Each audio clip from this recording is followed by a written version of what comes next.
மாணவர்களின் உயர்கல்வி மற்றும் எதிர்கால வேலைவாய்ப்பிற்கு வழிகாட்டும் வகையில் நியூஸ் 18 தமிழ்நாடு தொலைக்காட்சி நடத்தும் மகுடம் சூடு கல்வி விழிப்புணர்வு நிகழ்ச்சி புதுச்சேரி கம்பன் கலையரங்கில் தொடங்கியது. இந்த நிகழ்ச்சியில் பல்வேறு கல்வி நிறுவனங்கள் இணைந்து மாணவர்களுக்கு ஊக்கமளிப்பு அமர்வுகளை நடத்தினர். செயற்கை நுண்ணறிவு மற்றும் வருங்கால தலைமுறைக்கான வேலை வாய்ப்புகள் குறித்து வல்லுநர்கள் சிறப்பு பயிற்சிகளையும் ஆலோசனைகளையும் வழங்கினர். நீங்க எந்த கல்லூரியை வேணாலும் எடுத்துக்கலாம், எந்த துறையை வேணாலும் எடுத்துக்கலாம்.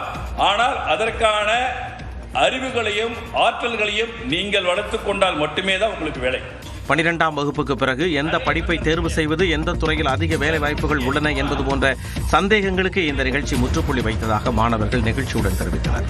இவ்வளோ நம்மளுக்கு ஆப்பர்ச்சுனிட்டிஸ் இருக்கா? ஏஐ பற்றி சொல்கிறாங்க, மெக்கானிக்கல் இன்ஜினியரிங் பற்றி சொல்கிறாங்க, ரோபோனாட்டிக்கல் இன்ஜினியரிங்கை பற்றி சொல்கிறாங்க. இது ஒரு கரியர் கைடன்ஸ் ப்ரோக்ராம்ன்றதை விட நிறைய சில்ட்ரன்ஸோட லைஃப், ஸ்டூடெண்ட்ஸோட லைஃப்பில் ஒரு பேத் மேக்கராக இருந்துட்டு இருக்கு. இந்த கல்வி விழிப்புணர்வு நிகழ்ச்சிக்கு மாணவர்கள் மற்றும் பேராசிரியர்களுக்கிடையே மிகுந்த வரவேற்பு கிடைத்துள்ளது.